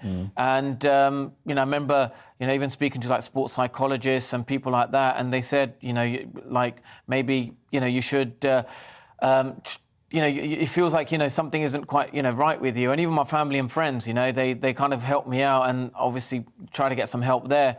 And I remember going on, medication, and it kind of calms your mind. You take an antidepressant, it really works. It's a powerful pill, and your mind really calms, but your personality isn't there. And therefore, I then went the holistic approach, and now it's been over 5 to 6 years where I haven't been on medication. Yeah. And, I wanted to tackle it that way, and I'm fully well now. Well, congratulations on your recovery. What do you think was behind that? Was it public expectation, or do you think it was just physiological that you just developed a couple of mental health issues, which can happen to the best of us? Well, I think I probably put a lot of pressure on myself as a cricketer. For example, it's all very much performance related. So, if I'm taking, let's say, every 10 overs a wicket, then I feel great. But if it's taking me, let's say, every 15 overs, 90 balls per wicket, and then that keeps growing, and suddenly my performances are not good, I'm trying harder and harder, when actually I need to maybe take my time out of the game and just sort of switch off and then come back in, because it triggers our all performance. If you're performing well, you're perfectly fine. It's when you're not performing well, you try harder and harder, and then you get upset with your teammates, upset with the coach, and then it just becomes more of a downward spiral. And you said that you found a holistic solution, that you're not having to take any medication now. So what was that holistic solution? What did you do? Well, I think for me, I remember going to Australia and I had, my physio there who said to me, look, every time every time you do something that makes you feel good, just write it down. Like going to the gym, talking to people, watching a comedy movie, doing yoga, reading. So anything that, when your mood is down, do something to uplift it rather than, taking the easy option of taking medication. But I know that for some people, they may need that because of the chemical imbalance. But I was, I think maybe a sportsman mindset, they like going through the pain, through the tough, and get out on the other end. And that was my challenge. I wanted to, get better without taking the medication. And it's a complete myth that cricketers are not athletes. I mean, you are such a fine specimen of a man, and fitness has been a strong theme of your career, hasn't it? Yeah, fitness is really important, and it's important, to do the right type of fitness. I wish during my playing career I had a personal trainer where I was, really fit for my body weight, doing more body weight exercises rather than weights. Then I would have been, I think, much more athletic. And that I learnt that later on once I sort of stopped playing cricket. I had a PT trainer. So whilst you were a cricketer, you were lifting heavy weights, were you? I was probably doing more body weights rather than... Oh, I see. I was lifting like weights, rather than doing sort of, the body weight stuff, burpees, pull-ups, them kind of exercises that makes you athletic for your body rather than just being strong. Yes, I see. And I guess a bit more agile, therefore. How about the current Ashes? I mean, what goes through your mind when you watch that competition, given that you played in it with such distinction? Yeah, look, for me, at the start of the Ashes, I thought England had a great chance. And, I thought Stuart Broad should have played in that first Test match at Brisbane. He's got a great average there. I think he only averages like 25. And someone like Jimmy Anderson, I think he's a high 70. So you can see maybe rest him and play at Adelaide. But then when Joe Root, when he won the toss, I think everyone knew that he should have bowled. That was an error as well. So they've just, I think, picked the wrong team for the wrong venues, to be honest. And that's kind of, I think, cost the Ashes. I think they had a good side, but they just, made some selection errors and just didn't pick the right team. They've avoided the whitewash, which is to lose every single Test match. But what are your predictions for the final part of the competition? Well, I think they started really well, 12 for 3, and then they wasted a good start, to be honest. And Ollie Robinson, couldn't, bowl because of fitness issues. And it kind of doesn't surprise you. 3 days ago he was playing golf and he sort of had a bit of a bad back. Chris Woakes, he just doesn't seem to do well, conditions away from England. Yeah. Yeah, I think he's, again, he's taken 4 wickets, I think over 60, and I think they call him the English specialist. And maybe he should just possibly play Test matches at home in England from now on. Speaking of England, what are your thoughts about this country? You're a fantastic regular contributor to this show as a panellist, commentating not just on sport, but on politics and other cultural issues. What are your feelings about Britain in 2022? A huge debate going on about our multicultural society, the diversity in our society, and whether it's working or not. What's your view? Well, I think the difficulty is, I think since Black Lives Matter, it's difficult for people to talk about diversity, inclusivity, or even like racism issues. I don't think people really want to talk about it. It's quite an uncomfortable and a complex, subject. Yeah. So I think going forward, it's about creating practical, solutions where people feel comfortable. That things are being done, for people to, feel inclusive in work environments, in sports, in teams and all that kind of stuff. And I think someone like Gareth Southgate has been brilliant in promoting, to take the knee, because someone like him, if he's promoting that, then that sort of, advocates a more of an inclusivity, especially for people who feel like, some of the issues that during the Black Lives Matter movement happened, that there is actually a British white person in a senior coaching position who is promoting taking the knee, I think that's a really good thing. And of course, there's been a lot of commentary about alleged racism in Yorkshire cricket. And that's something that you've talked about on this channel. So what's your view about cricket and racism? Well, I think they've put the responsibility on the ECB now to be accountable, and I just hope it doesn't kind of get washed away where they just sort of, they said every quarterly the government will do an update and a review, and I hope it just isn't another meeting, you know, and then it's kind of gets sort of, you know, put away and serious action isn't taking place. Look, in April, they said this year that at boardroom level of every county team, they need to have at least 25% of female, you know, members of that. That was one of their sort of, you know, goals in April. So it'll be interesting to see by April how many other counties have met that target. And then some of the other indicators. I thought maybe the government should have outlined the indicators. They've given the responsibility to the ECB, but it's the government who is going to give the funding of 2.5 million. So if they could have given a bit more of a clarity, right, this is the reasons why you're going to get 2.5 million and this is the targets you've got to meet. I think that probably would have helped the ECB, but they're accountable now, so we've got to see some action taking place. And, you know, we've seen some counties, like the CEO of Northants, you know, Ray Payne, they've collaborated and created an academy in Luton called the Luton Steelbacks Cricket Academy to help British Asians, you know, in that area. And that came off the back of, you know, an idea from, you know, Amran Malik, who was an international sports consultant from Luton, and nothing to do with the ECB. So I think some of the counties will look at, you know, being proactive. I've got a role, you know, in the Inner London, you know, borough sort of lead role with Middlesex to help, you know, coaching pathway, you know, programmes of the under-12s, under-14s and the under-10s. And that gives me an opportunity to see, you know, some of the youngsters, you know, staying in the game. Some are late developers, but that could help, you know, bring in more sort of, you know, cricketers, you know, through the system. Have you yourself been subject to racism or prejudice, either in the sport or just in life?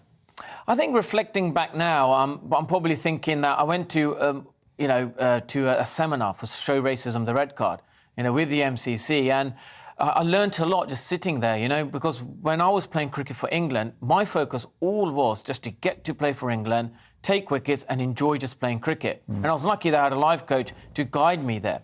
But now looking back, I'm probably thinking, you know, there's the visible sort of racism, which is like the colour of our skin, which we make, and there's the invisible stuff, you know, which, you know, we don't know people's background, we judge on that, or the education, or the glass ceiling. Yeah, or the glass ceiling, which you don't know much about these kind of things. So, you know, cricket doesn't really have an anti-racism organisation, and something like Show Racism, the Red Card, could help, I think, cricket. And briefly, with the clock against us, do you still play cricket? And if not, do you miss it? Well, I play cricket on a Saturday at Twickenham, you know, cricket club, which I've been for the past year. At times, you know, especially if there's a turning wicket, I do miss it. I do miss, you know, being like, you know, taking wickets and you know, winning a game of cricket, especially for England. Well, look, I can't wait for the next chapter, which is your career as a sports journalist and as a pundit and broadcaster as well. And we look forward to welcoming you back to the sofa here on Mark Dolan tonight. So, Monty Panesar, thank you so much for joining us. Always a privilege. I think you will agree.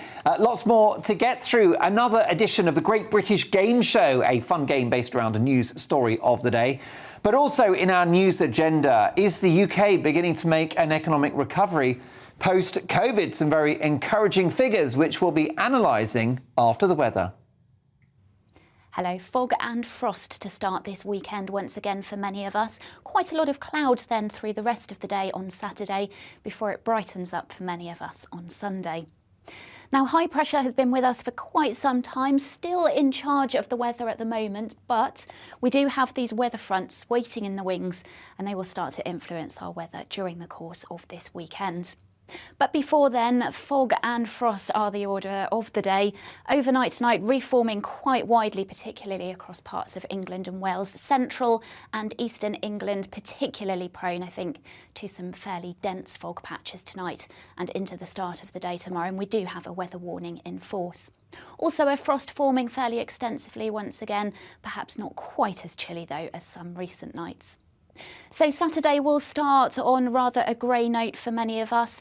Any fog slow to lift and likely to lift into low cloud rather than clearing completely.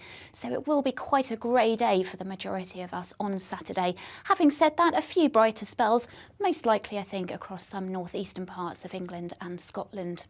Temperature-wise, nothing particularly special and it will feel fairly chilly underneath all that cloud. Then overnight Saturday into Sunday, we won't see quite as much fog as we have done over some recent nights because of that cloud, which will be fairly stubborn. So a fairly cloudy night, keeping temperatures a little bit higher than they have been of late, but still a rural frost is likely. Then into Sunday, we start to see this weather front gradually edging its way southeastwards across the country. That will bring a band of thicker cloud and some patchy outbreaks of mainly light rain and drizzle. A few brighter spells ahead of it, but clearer conditions following on behind and turning a little bit cooler than it has been, particularly across parts of Scotland. High pressure remains with us into next week, with further frost and fog, but becoming increasingly breezy.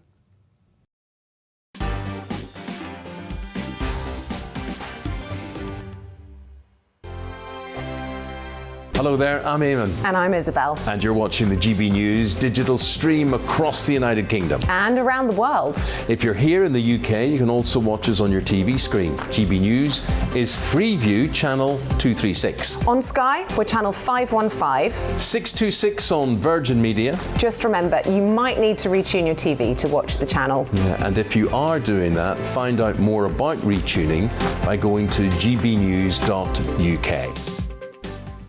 Join my show Farrar, 7 p.m. till 8 p.m. Monday through Thursday. And there you will get opinion, analysis, debate, and I'll cover stories that nobody else dares to touch.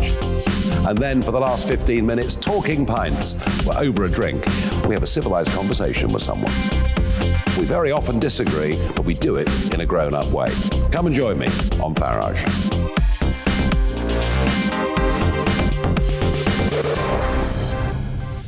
I'm Dan Wootton. Join me Monday to Thursday from 9 to 11 for the feistiest and most fun news debate on TV, where free speech reigns. I'll bring you a sharp take on the day's biggest stories, bombshell newsmaker interviews, and A-list guests. And I guarantee you, no spin, no bias, no censorship, and no reason to go to bed. That's Dan Wootton tonight, Monday to Thursdays from 9 on GB News. Hello there, I'm Eamon Holmes. And I'm Isabel Webster. And we hope you can join us for Breakfast with Eamon and Isabel. You make me laugh out loud, belly laugh. Is that important first thing in the morning? Yeah, absolutely. And there's me trying to be deadly serious. News is a serious business. Yeah, I have to rein you in sometimes. Well, it doesn't stop us laughing at it. It doesn't stop us having an opinion on what's going on. Yeah. And it certainly will not stop us reflecting what you think. Weekdays from 6 to 9:30 on GB News.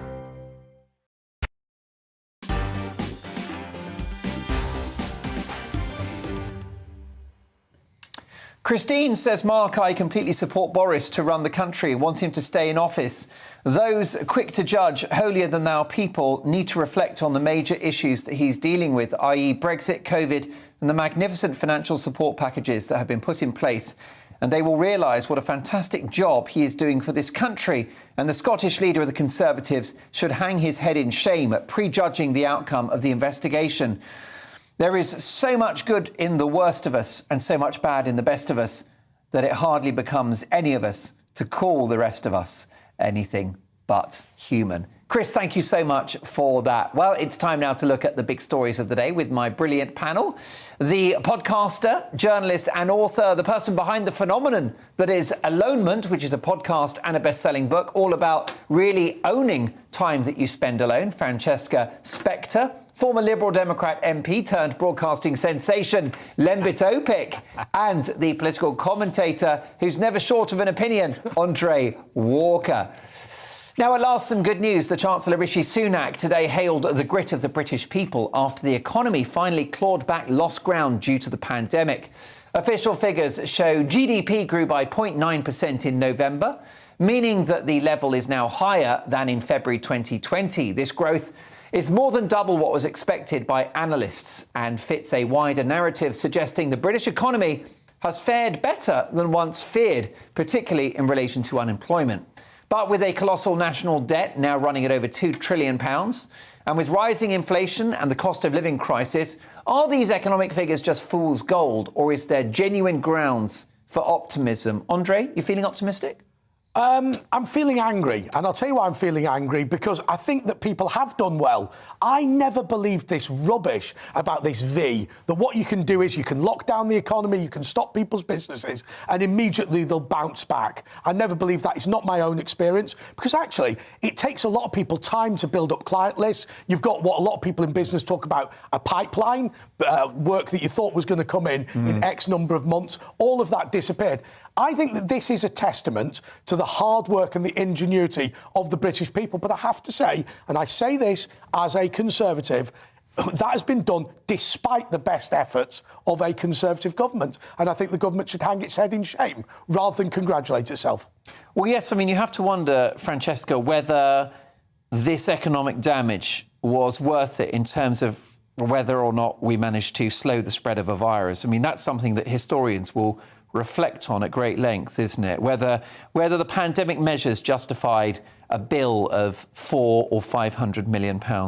Well, I think it hinges on what your COVID lockdown policy is. But I think that the damage that's been done to the economy has clearly been as a result of the measures that the government has taken.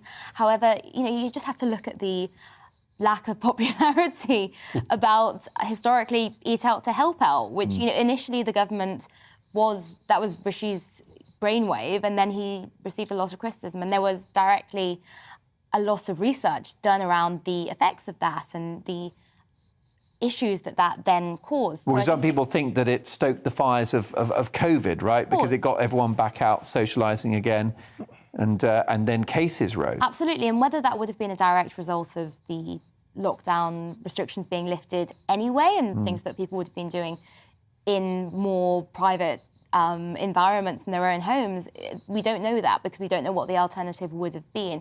But certainly I think that the government has received a lot of criticism for that measure. And I mean, do you think the government have got their economic policies right? We can debate COVID, can't we, till the cows come home. But if you're going to lock people in their homes, do you think that furlough was the right thing to do? Do you think that, bounce back loans and all of these other costly measures have been the right move? It's difficult with furlough because it was something that happened so quickly. It wasn't something that they were able to do a lot of research around. It was very much not even a plan B. It was reactive. And I think only time will tell. It was plan OMG. Yeah, well. Yeah. He did that without even getting his notes out. Yeah, that's right. He's been building up to that all the evening. That is what he does as a stand-up comedian, sits there going, I'll do plan OMG. They'll love it. They'll love it. Late night. Right. They've probably had a drink. They'll love it. Watching No. I'm just like Joe Biden. I've got a voice in my ear. Now, Lembit, what do you think about the economy? Are you optimistic the fundamentals of the British economy are such that we will bounce back? Yes. I actually agree with what Francesca said. And just to build on what we said, we don't know what's right. We just don't know. I studied economics, I was saying to Francesca before, for a year before I realised it was a pseudoscience. It's not a proper science. It's a pseudoscience. The way you make the economy 5% bigger is by getting everyone to work 5% harder, basically. So a lot of it's made up politics. What's interesting, though, is Rishi Sunak's been the most socialist chancellor in the history of this country. Without doubt. Imagine if you'd put, say, £500 billion into our economy when things were going well. We'd be like flying ahead. We'd be like the third biggest economy in the world. Yeah. So actually, it's not surprising when you just pour money in, thousands of pounds per household, that it gets better. Here's the big problem. We absolutely depend on interest rates staying low. As soon as they go up a little bit, we're all in a lot of trouble. Yeah. Because we all owe a ton of debt and the country is massively in debt. What's going to happen next now? I've heard what my colleagues here say. I think that as long as the interest rates don't go up, we will recover. Because you know what? We all actually work pretty hard. People want to do well. But when you talk about pumping money into the economy, and I don't disagree with anything you've said, you know, the opportunity cost here was pumping money into things that actually make a difference. You know something? There's been a big argument about HS2. I don't know whether that's the right thing to do, but I do know that we need better infrastructure in this country. The amount of money that we've paid for people to sit on their backside that could have been used so much better. Where would our chain gang? Where would our economy be if we had decided to spend more money than the defeat of Nazi Germany, mortgage ourselves up for 150 years and pump the money into real economics? But this is where I agree with Francesca. We just don't really know. Yes. And that's the point. I could sit here and be all polemical about it, but like you, I just don't really know. What I do think is that it could be, and this ties into the other big story, that if Boris had done what he actually felt he should have done at the beginning, said herd immunity, lots of pain at the beginning, maybe he would have ended up with roughly the same death rate. I don't know that. But we might have been in a completely different place. Well, just in the first year of the pandemic, Sweden saw a correction in their economic output of 3%, whereas we saw 11%. Yeah. And we know, don't we, from many experts, including the University of Bristol, who told me on this programme that creating the biggest recession in 300 years could prematurely cause the death of 500,000 people. Well, I studied at Bristol, so that must be right. But also, there's another point, and you talked about deaths. If you look at the 2008 financial crisis, now these figures are incredibly difficult to work out, so I accept there's a pinch of salt that needs to be taken, but I've seen research from serious charities that say that the 2008 financial crisis killed 2 million people. So 1 million people a year die of poverty across the world, and an extra 2 million died as a result of this. Now, once again, pinch of salt. But that was in a situation where the GDP of Western countries dropped by 2%. We had 1 month in the United Kingdom where the GDP dropped by 20%. That is terrifying. I want to ask you, Francesca, a question, because you know about solitude, you know about, well, your whole subject. That's right. You've written a book called Alonement. What's the little subline on that? Alonement? How to be alone and absolutely own it, which came in handy during a lockdown. Absolutely. So therefore, you're probably more qualified than anybody else here. What effect has it had, that solitude had, in your opinion, either objectively or subjectively, to the quality of our lives and the success of our country? So solitude is sometimes used as a positive term, and I think that that's important because it's important to make a distinction between solitude and loneliness. However, what's actually become more of an issue during this time has been loneliness. And, you know, the loneliness epidemic is something that's thrown about all the time in and out of a pandemic, but it's become so much more of a poignant issue because people haven't been able to have the quality of life during the past 2 years that they would normally be able to have. And I think that when, you know, we're talking in deaths, we're talking in loss to the economy, but I don't think the figures are so black and white here. We're talking about loss of quality years of life. Yes. Whether that's from a mental health perspective or, you know, maybe that's just from a sort of reported daily experience perspective. But that's not something that we can get back, and that's something that we need to somehow factor in, even if we don't have the figures to justify it. In your view, you might not have a view on this, but I'm really fascinated to ask this. Do you think that the self-isolation was worth the cost in loneliness? Self-isolation, I mean, there's obviously the actual self-isolation of having COVID or thinking you have COVID during the pandemic. And I personally have isolated for a total of 30 days, so 3 10-day periods. But then there's obviously this feeling of being isolated. I personally didn't hug anyone for 3 months, which was very strange. It's hard to say whether it was worth it because everyone's doing it for their own reasons. Everyone's speaking on an individual level, but I don't think that the cost to people's mental health, and I don't think the knock-on effect. Well, no, the idea of your book Alonement and the podcast is that it's when you choose to be alone, and having it enforced upon you for a year and a half is not really the idea of the book, is it? And it's the fact that people haven't. You know, your book is about opting to be alone from time to time. But can I make this point to you? And I think Lembit touched on it slightly, and it's hard because obviously we don't have the statistics. But I will tell you, I think I'm a pretty tough cookie. And I have to say, I personally really struggled during the lockdown. You know, I've got teenage relatives who, remember, when you're 14 years old, being grounded for one weekend is the worst, most horrendous disaster in the world and is treated as punishment. You know, these people are locked down for 18 months.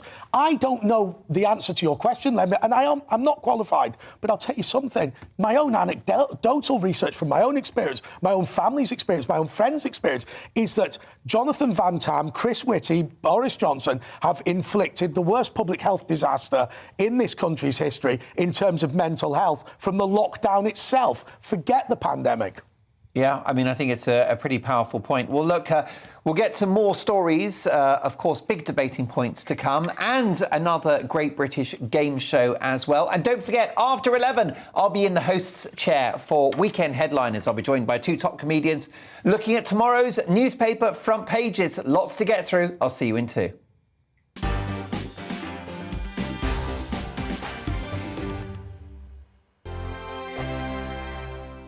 Hello there, I'm Eamon. And I'm Isabel. And you're watching the GB News digital stream across the United Kingdom. And around the world. If you're here in the UK, you can also watch us on your TV screen. GB News is Freeview channel 236. On Sky, we're channel 515. 626 on Virgin Media. Just remember, you might need to retune your TV to watch the channel. Yeah, and if you are doing that, find out more about retuning by going to gbnews.uk. Join my show Farage, 7 p.m. till 8 p.m. Monday through Thursday. And there you will get opinion, analysis, debate, and I'll cover stories that nobody else dares to touch. And then for the last 15 minutes, talking pints. We're over a drink. We have a civilized conversation with someone. We very often disagree, but we do it in a grown-up way. Come and join me on Farage.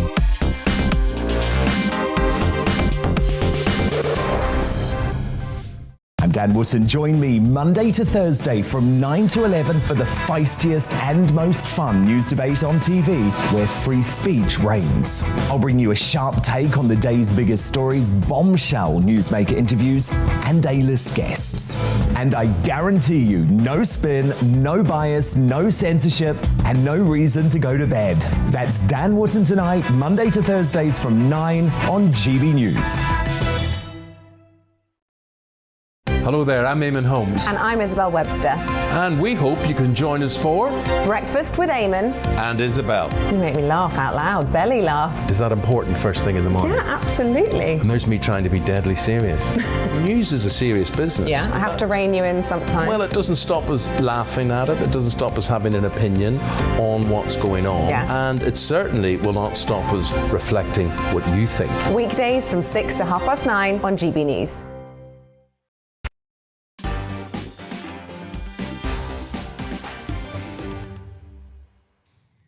Well, there isn't a vote of confidence in Boris Johnson from Evan, who says, when will Boris, Whitty and Van Tam face trial? There you are, echoes of what Andre had to say just a few moments ago about the impact of lockdowns. Well, history clearly will judge that one. By the way, thanks to my dream team tonight, the other side of the glass. Matthew McKenna's been in charge, and he's played a blinder, including casting a brilliant Great British Game Show for us, which is coming up in a couple of minutes' time. Let's crack on with more stories that we need to react to. And this one is absolutely fascinating, let me tell you. And by the way, still with me, my brilliant panel, Francesca Spector, Lembit Opik and Andre Walker. Now, Gary Neville is the latest celeb who fancies turning his hand to politics after joining the Labour Party. According to the Shadow Culture Secretary Lucy Powell, the Manchester United legend is considering running as Labour's candidate for Greater Manchester Mayor in 2024. Last year, the comedian Eddie Izzard also stated her intention to win a Labour seat at the next election. Now, across the pond, it's routine for famous faces to enter the political sphere, from Donald Trump, who of course was the presenter of the US version of The Apprentice, to movie star Arnold Schwarzenegger. But should Gary go from right back to left wing? How do we feel? You're welcome. I'm here all week Spent hours on that one. With you? What is wrong with you? How do we feel about celebrities going into politics? Well, you are unusual because you are a politician that became a celebrity, Lembit. But not on purpose. That wasn't my game plan. That's the difference, you see. If called upon to serve the country in this celebrity way, you know. You went into Celebrity Big Brother, didn't you? Big Brother House? I did the Jungle. Oh, you did the Jungle. The crown jewels of reality shows, I would say. But of course, I would say that, wouldn't I? And I suppose I got dragged into it because rather naively, I thought that politics and celebrity could be done at once and people wouldn't judge you for it. As Boris Johnson's finding out, way wrong answer. I'm not having a party about this. I'll just leave that hanging there. When it comes down to it, what Neville and many other people have done is they think because they're famous, they can do well in politics. Esther Ranson, who's a good friend of mine, she thought maybe that she could do really well in politics. I don't know if she expected to win or not, and then she didn't really do that well. The public don't translate that across very often. Yeah. So Neville has to actually understand the nuances of politics. You can't simply just be a great footballer or say, oh, well, I'm not like all the other ones. Sort of worked for Trump. He's actually smarter than a lot of people think. Ask your friend Nigel Farage, who's there on GBNews. But Neville has never shown me that he really understands politics. He could prove me wrong. But if he wants to beat Burnham, who's the current mayor there, he's going to have to do a hell of a lot of research. Well, of course, Andy Burnham is on his way to the Labour leadership, isn't he? Well, I think so. Well, he's maybe standing against Sadiq Khan, so there's obviously a different game plan there. But my invitation to Neville is, show us what you've got now, because you're not going to be able to do it in 6 weeks in an election campaign. Yeah. Francesca, what do you think about celebrities going into politics? Look, I think it's definitely an area where it can be shaken up. And I think it's very interesting. I think, OK, Donald Trump is not going to be the example that I'm going to bring up. I think Arnold Schwarzenegger's done brilliantly in his role. And I think also, just spreading awareness on Twitter in the early days of the pandemic and making it a lot less scary and more accessible to people. I think that actually the ways that celebrities can communicate are great. And I think bringing something new to that area. I mean, Gary Lineker has also been able to hold politicians to account. I think he's, for instance, the distraction tactics used occasionally by government, he's definitely been quite vocal on Twitter about that. Would you like to see Gary Lineker enter politics then? The two Garys, perhaps? Complacent. I mean, is there not a danger that people will get to a point, like in America, where they won't vote for someone unless they've heard of them? I don't know if it should be a popularity context. Yeah. But definitely it makes it more accessible for more people to be actually learning about politics and accessing it. Andre? Yeah, I think I've got a couple of points. And one point I will make, by the way, is about a snobbery. The reason why I would argue that Lembit was not successful as a celebrity politician is because you are from an Estonian immigrant family from Bangor, Northern Ireland. Had you been a rich guy from the home counties who'd gone to Eton and whatever, I think it would have been a lot easier. And I think celebrities misunderstand this. I've known a few of them, Adam Ricketts, Sol Campbell, a couple of others that tried to be Conservative politicians. And the Conservative Party was delighted to get them on camera and make it look quite, impressive. Yeah. But then they never went anywhere. So I think there is a huge snobbery with this. But the other point I'd make is that a lot of these celebrities are just ill-informed and don't know a great deal. And here's the problem with that. In Britain, there's something that I talk about a lot, which I call a duty voter. People take the ballot box really, really seriously. And when they see a fly-by-night who just fancies being an MP, they vote no. Thanks, but no thanks. Yeah, I mean, I'd like to see not celebrity politicians, but people entering politics that have achieved something in their lives. Entrepreneurs, charity workers, educators, top medics. We get people like that. But the skills to get elected aren't always the same skills to be a good politician. And I put it this way, in times of peace, when there aren't major threats, you can get some celebrity success. When there's a real crisis, Churchill will always win. There you go. Sorry, the other point to make is the number one political party that's going to win at the next general election will be the MPs for life. People who will stand in a safe seat where they're guaranteed to win, where they were selected 10, 20, 30 years ago. And we've got to remember that actually that is an establishment, and that's something I believe we need to break. Well, you also have to wonder whether Boris Johnson is actually an example of a celebrity politician, because, of course, he was a presenter on Have I Got News for You long before he became Prime Minister, and, of course, a journalist as well at the Times newspaper and the Telegraph. Well, look, researchers at Cardiff University were surprised to find that both men and women were judged to be far better looking with, wait for it, a face covering. Dr. Michael Lewis from Cardiff University School of Psychology, haven't they got anything better to do?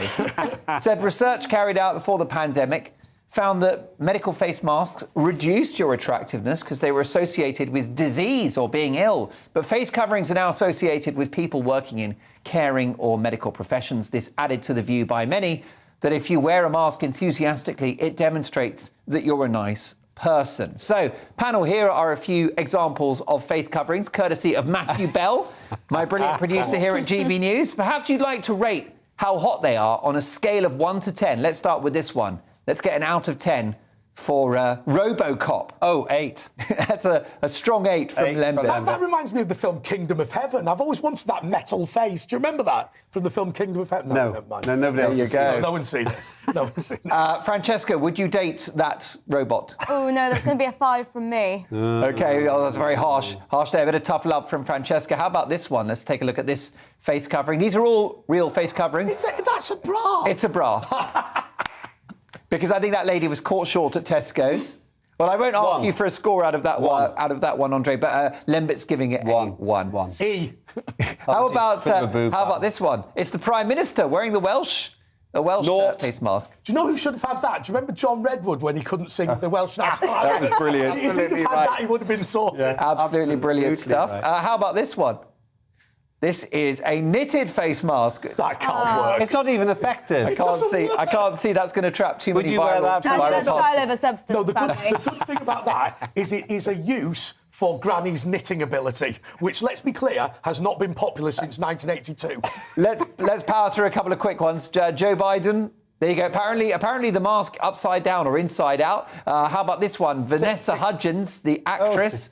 Wearing something rather premium and expensive. That is quite sexy. Shows off her best features. Yeah, it's not a bad one, I've got to say. How about this final one? This is a CD face mask. Oh, 9 for audacity. I think I'm going to give her 11 for satire. She's either a loony or a comic genius. I think she is. Marvellous stuff. It being an antivirus CD, if you're listening on DAB radio, definitely cracks me up.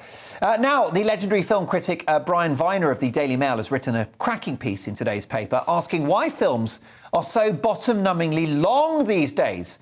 Dr. No, released 60 years ago, ran to 1 hour and 49 minutes. No Time to Die, 2 hours and 43. Why are films so long? Well, that's inspired another game of the Great British Game Show.